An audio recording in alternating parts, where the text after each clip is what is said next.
गुरु ब्रह्म महिमा अलेख शरण। नमस्कार दर्शक वृंद, आपण मानंकु आजिर राशिफल कार्यक्रम मु एस कुमार स्वागत जनाऊँगी।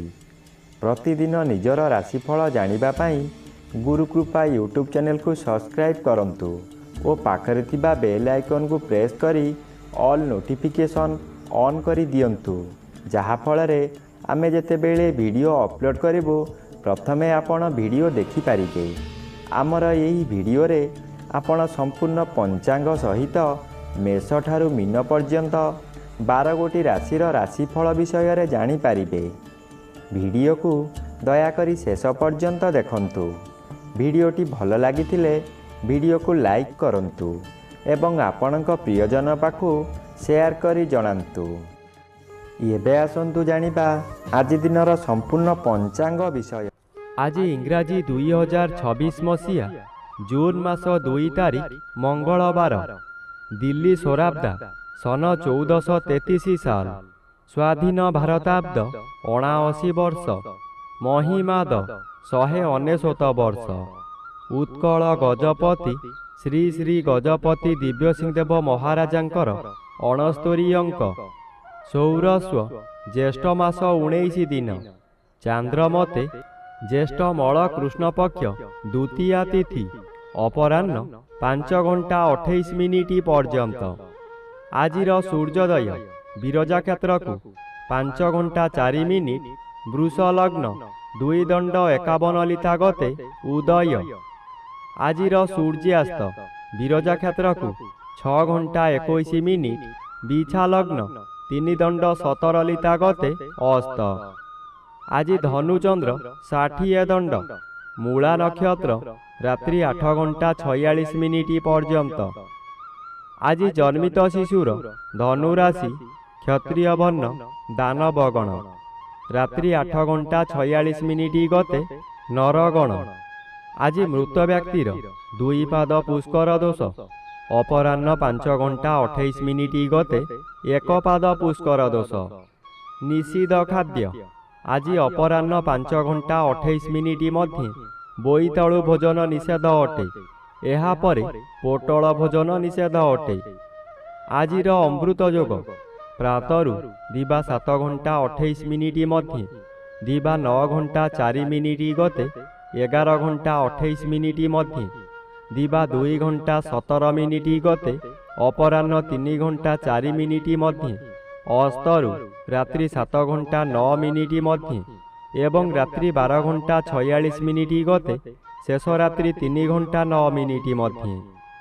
आजिर महेंद्र योग दिबा 11 घंटा 27 मिनिट गते 12 घंटा 17 मिनिट मध्य दिबा 1 घंटा 5 मिनिट गते 1 घंटा 53 मिनिट मध्य एवं शेष रात्रि 8 घंटा 8 मिनिट गते 10 घंटा 22 मिनिट मध्य।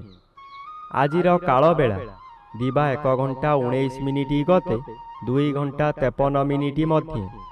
आजिर 12 बेला प्रातः 6 घंटा 43 मिनिट गते दिबा 8 घंटा 20 मिनिट मध्य।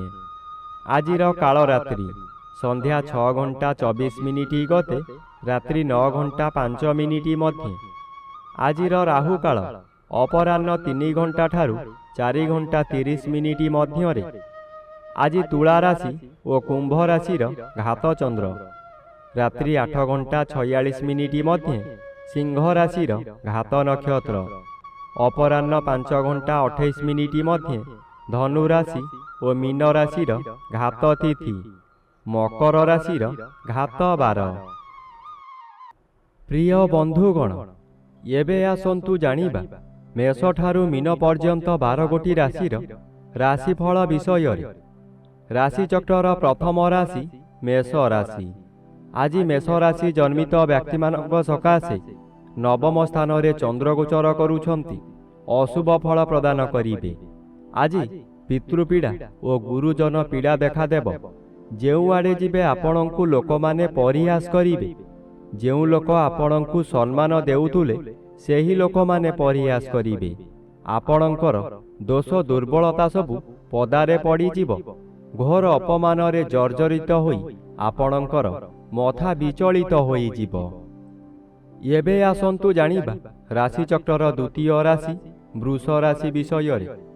ଆଜି ବୃଷ ରାଶି ଜନ୍ମିତ ବ୍ୟକ୍ତିମାନଙ୍କ ସକାଶେ ଜନ୍ମ ରବି ଅଶୁଭ ଓ ଅଷ୍ଟମ ସ୍ଥାନରେ ଚନ୍ଦ୍ରଗୋଚର କରୁଛନ୍ତି ଅତି ଅଶୁଭ ଫଳ ପ୍ରଦାନ କରିବେ। ଏହି ସମୟରେ ଆପଣ ଯେଉଁ ସ୍ଥାନକୁ ଯିବେ ସେଠାରେ କଳହ ହେବ। ବିଭିନ୍ନ ପ୍ରକାର କ୍ଷତି ହୋଇ ଆପଣଙ୍କର ମଥା ବିଚଳିତ ହୋଇଯିବ। ରାସ୍ତାରେ ଯିବା ସମୟରେ ଆପଣ ଅନ୍ୟମନସ୍କ ହୋଇପାରନ୍ତି। ସାବଧାନ ନ ରହିଲେ ଯାନବାହନ ଦୁର୍ଘଟଣାକୁ ଏଡ଼ାଇ ଦେଇ ହେବ ନାହିଁ। ଏହି ସମୟରେ ଆପଣଙ୍କୁ ଗରମ ଜ୍ୱର ମଧ୍ୟ ହୋଇପାରେ। ଏବେ ଆସନ୍ତୁ ଜାଣିବା ରାଶିଚକ୍ରର ତୃତୀୟ ରାଶି ମିଥୁନ ରାଶି ବିଷୟରେ।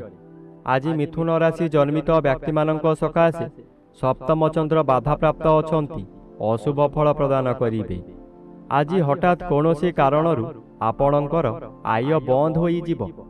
ଆପଣ ଯେତେ ଚେଷ୍ଟା କଲେ ମଧ୍ୟ ବ୍ୟବସାୟକୁ ବୃଦ୍ଧି କରିପାରିବେ ନାହିଁ। କର୍ମକ୍ଷେତ୍ରରେ ବିଶୃଙ୍ଖଳା ଦେଖାଦେବ। ଚାକିରି କରୁଥିବା ବ୍ୟକ୍ତିମାନେ ଚାକିରିରେ ବହୁ ବାଧାବିଘ୍ନ ଦେଇ ଗତି କରିବେ। ତଳ କର୍ମଚାରୀମାନେ ଆପଣଙ୍କର ଗୁପ୍ତ ଶତ୍ରୁ ପାଲଟି ଯିବେ। ଆଜି ଆପଣ ବନ୍ଧୁ ଅପ୍ରିୟ ମଧ୍ୟ ହୋଇପାରନ୍ତି। ଏବେ ଆସନ୍ତୁ ଜାଣିବା ରାଶିଚକ୍ରର ଚତୁର୍ଥ ରାଶି କର୍କଟ ରାଶି ବିଷୟରେ।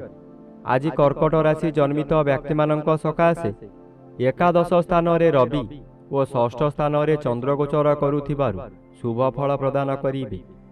ଆଜି ଆପଣଙ୍କ ପରିବାର ମଧ୍ୟରେ ହସ ଖୁସିର ଉତ୍ତମ ବାତାବରଣ ଖେଳିଯିବ। ବିଗତ ଦିନମାନଙ୍କରେ ଆପଣ ପ୍ରତ୍ୟେକ କାର୍ଯ୍ୟରେ ଫେଲ୍ ମାରିଥିଲେ। ଏବେ ଯେଉଁ କାର୍ଯ୍ୟ କରିବାକୁ ଆଗ୍ରହ ପ୍ରକାଶ କରିବେ ତହିଁରେ ସଫଳତା ନିଶ୍ଚୟ ମିଳିବ। ଷଷ୍ଠ ଚନ୍ଦ୍ର ଆର୍ଥିକ ଦୃଷ୍ଟିରୁ ଉନ୍ନତି ଆଣେ। ଆପଣ ଯେଉଁ ବ୍ୟବସାୟ କରୁଛନ୍ତି ତହିଁରେ ଆଶାଠାରୁ ଅଧିକ ଆୟ କରିବେ। ଏବେ ଆସନ୍ତୁ ଜାଣିବା ରାଶିଚକ୍ରର ପଞ୍ଚମ ରାଶି ସିଂହ ରାଶି ବିଷୟରେ। ଆଜି ସିଂହ ରାଶି ଜନ୍ମିତ ବ୍ୟକ୍ତିମାନଙ୍କ ସକାଶେ ଘାତ ନକ୍ଷତ୍ର ଅଶୁଭ ଓ ପଞ୍ଚମ ସ୍ଥାନରେ ଚନ୍ଦ୍ରଗୋଚର କରୁଛନ୍ତି, ଅଶୁଭ ଫଳ ମିଳିବ। ଆଜି କୌଣସି ଗୋଟାଏ କାମ କରିବାର ସମୟ ନିର୍ଦ୍ଧାରିତ ହୋଇସାରିଥିବ, କିନ୍ତୁ ଆପଣଙ୍କ ଶରୀର ଅସୁସ୍ଥ ହେବା କାରଣରୁ ଆପଣ କଥା ଦେଇ କଥା ରଖିପାରିବେ ନାହିଁ। ମନରେ ଦୁଃଖ ଯନ୍ତ୍ରଣା ଭୋଗିବେ। ଏହି ସମୟରେ କେଉଁଠାରୁ ବଡ଼ ଦୁଃଖ ଖବର ପାଇ ବୋଝ ଉପରେ ଲଳିତା ବିଡ଼ା ସଦୃଶ୍ୟ ହେବ। ଏବେ ଆସନ୍ତୁ ଜାଣିବା ରାଶିଚକ୍ରର ଷଷ୍ଠ ରାଶି କନ୍ୟା ରାଶି ବିଷୟରେ। ଆଜି କନ୍ୟା ରାଶି ଜନ୍ମିତ ବ୍ୟକ୍ତିମାନଙ୍କ ସକାଶେ ଚତୁର୍ଥ ସ୍ଥାନରେ ଚନ୍ଦ୍ରଗୋଚର କରୁଛନ୍ତି। କୃଷ୍ଣପକ୍ଷ ହେତୁ ଆଜି ବେଶୀ ବିଚଳିତ ଲାଗିବ ନାହିଁ।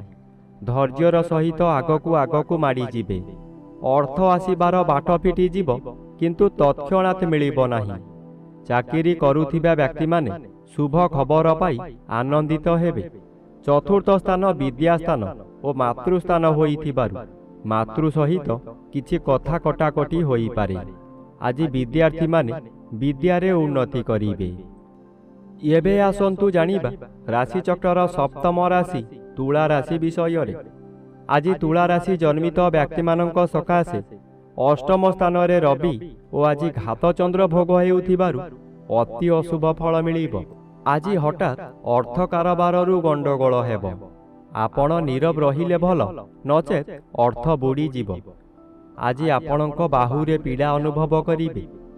ଉଚ୍ଚ ସ୍ଥାନରୁ ପତନ ହୋଇ କିମ୍ବା ଯାନବାହନ ଦୁର୍ଘଟଣା ହୋଇ ଆପଣଙ୍କର ଜଙ୍ଘରେ ମଧ୍ୟ ଆଘାତ ଲାଗିପାରେ। ଆଜି ସତର୍କ ରହିବା ଜରୁରୀ। ଆଜି କାହା ସହିତ ଯୁକ୍ତିତର୍କ କଲେ ବିପଦ ଅବସମ୍ଭାବୀ। ଏବେ ଆସନ୍ତୁ ଜାଣିବା ରାଶିଚକ୍ରର ଅଷ୍ଟମ ରାଶି ବିଛା ରାଶି ବିଷୟରେ। ଆଜି ବିଛା ରାଶି ଜନ୍ମିତ ବ୍ୟକ୍ତିମାନଙ୍କ ସକାଶେ ସପ୍ତମ ରବି ଅଶୁଭ ଓ ଦ୍ୱିତୀୟ ସ୍ଥାନରେ ଚନ୍ଦ୍ରଗୋଚର କରୁଛନ୍ତି, ଅଶୁଭ ଫଳ ପ୍ରଦାନ କରିବେ। ଆଜି ଆପଣ ବହୁ ସମାଲୋଚନାର ଶିକାର ହୋଇପାରନ୍ତି। ଆପଣ ଯେଉଁ କାର୍ଯ୍ୟ କରିବେ ତହିଁରେ ପ୍ରତ୍ୟେକ ବ୍ୟକ୍ତି ପ୍ରବଳ ବିରୋଧ କରିବେ। ଏହି ସମୟରେ ଆପଣଙ୍କର ନାସା କର୍ଣ୍ଣ ଚକ୍ଷୁ ଆଦିରେ ଆଘାତ ଲାଗିପାରେ। ସାମାନ୍ୟ କଥାରେ ଆପଣ ଉତ୍ତେଜିତ ହୋଇଯିବେ ଓ ନିଜ ଜିଦ୍ ରଖିବାକୁ ଯାଇ ବହୁତ ଅର୍ଥହାନି କରିବେ। ଏବେ ଆସନ୍ତୁ ଜାଣିବା ରାଶିଚକ୍ରର ନବମ ରାଶି ଧନୁ ରାଶି ବିଷୟରେ।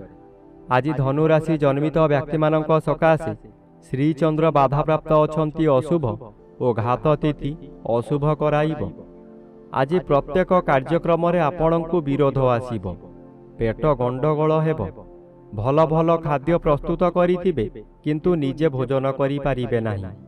ନୂତନ ପୋଷାକ ଆଣିଥିବେ, କୌଣସି କାରଣରୁ ଆପଣ ଅନ୍ୟ ସ୍ଥାନକୁ ଯାତ୍ରା କରିବେ, ତାହା ପରିଧାନ କରିପାରିବେ ନାହିଁ। ଦିବସ ସାରା ଖାଲି ଦିବା ସ୍ୱପ୍ନ ଦେଖିବେ। ଏବେ ଆସନ୍ତୁ ଜାଣିବା ରାଶିଚକ୍ରର ଦଶମ ରାଶି ମକର ରାଶି ବିଷୟରେ। ଆଜି ମକର ରାଶି ଜନ୍ମିତ ବ୍ୟକ୍ତିମାନଙ୍କ ସକାଶେ ଦ୍ୱାଦଶ ସ୍ଥାନରେ ଚନ୍ଦ୍ର ଗୋଚର କରୁଛନ୍ତି। କୃଷ୍ଣପକ୍ଷ ହେତୁ କିଛି ଶୁଭ ଫଳ ମିଳିବ। ଆଜି କୌଣସି ଦୂର ସ୍ଥାନକୁ ଯାତ୍ରା କରିବାର ଥିଲେ ନିର୍ଭୟରେ ଯାତ୍ରା କରନ୍ତୁ, ଫଳପ୍ରଦ ନିଶ୍ଚୟ ହେବ। ଆଜି ସମୟରେ ପ୍ରାୟତଃ ପଦଯାତ୍ରା ଆପଣଙ୍କ ପକ୍ଷେ ବେଶୀ ଶୁଭଙ୍କର ହେବ। ଆୟ ପରିମାଣରେ କିଛି ଉନ୍ନତି ଆସିବ। ବ୍ୟବସାୟରେ ସଂଯତ ରହିଲେ ଓ ମିଠା କଥାମାନ କହିଲେ ଭଲ ଆୟ ହେବା ସହିତ ଗରାଖ ସହିତ ଭବିଷ୍ୟତ ସକାଶେ ବ୍ୟବସାୟ ଭଲ ହେବ। ଏବେ ଆସନ୍ତୁ ଜାଣିବା ରାଶିଚକ୍ରର ଏକାଦଶ ରାଶି କୁମ୍ଭ ରାଶି ବିଷୟରେ। ଆଜି କୁମ୍ଭ ରାଶି ଜନ୍ମିତ ବ୍ୟକ୍ତିମାନଙ୍କ ସକାଶେ ଘାତଚନ୍ଦ୍ର ଭୋଗ ହେଉଛି। ଘାତଚନ୍ଦ୍ର ସର୍ବଦା ଅଶୁଭ କରାଇବ। ଆଜି ଘରେ ବାହାରେ ପ୍ରତ୍ୟେକ ସ୍ଥାନରେ ଆପଣ ଅପଦସ୍ଥ ହେବେ। ଆପଣଙ୍କର ବହୁ ପରିମାଣର ବ୍ୟୟ ହେବ। ଶରୀର ଅସୁସ୍ଥ ରହିବ। ମଥା ବିଚଳିତ ହେବା କାରଣରୁ ରାସ୍ତା ଦୁର୍ଘଟଣା ମଧ୍ୟ ହୋଇପାରେ। ଆଜି ଆପଣ ନିଜ ମନକୁ ଶାନ୍ତ ନ କଲେ ନିଜକୁ ନିଜେ ଦଣ୍ଡ ଦେଇ ହଇରାଣ ଓ ଲୋକ ଅସା ହୋଇପାରନ୍ତି। ଏବେ ଆସନ୍ତୁ ଜାଣିବା ରାଶିଚକ୍ରର ଦ୍ୱାଦଶ ବା ଶେଷ ରାଶି ମୀନ ରାଶି ବିଷୟରେ। ଆଜି ମୀନ ରାଶି ଜନ୍ମିତ ବ୍ୟକ୍ତିମାନଙ୍କ ସକାଶେ ତୃତୀୟ ସ୍ଥାନରେ ରବି ଓ ଦଶମ ସ୍ଥାନରେ ଚନ୍ଦ୍ର ଗୋଚର କରୁଥିବାରୁ ଶୁଭ ଫଳ ପ୍ରଦାନ କରିବେ। ଆଜି ଆପଣଙ୍କ କର୍ମକ୍ଷେତ୍ରରେ ଉଚ୍ଚତର ପାହ୍ୟାକୁ ଉନ୍ନୀତ ହେବେ। ଏହି ସମୟରେ ନୂତନ କର୍ମ ମଧ୍ୟ ମିଳିବ। ଯେକୌଣସି କାମ କରନ୍ତୁ ତହିଁରେ ସଫଳତା ମିଳିବ।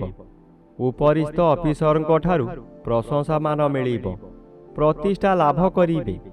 ଆଜି ଆପଣଙ୍କ କାର୍ଯ୍ୟ ଦେଖି ସାଥୀ କର୍ମଚାରୀମାନେ ଆପଣଙ୍କୁ ଅନୁକରଣ କରିବେ ଓ ସଫଳତାର ସୂତ୍ର ଶିକ୍ଷା କରିବେ।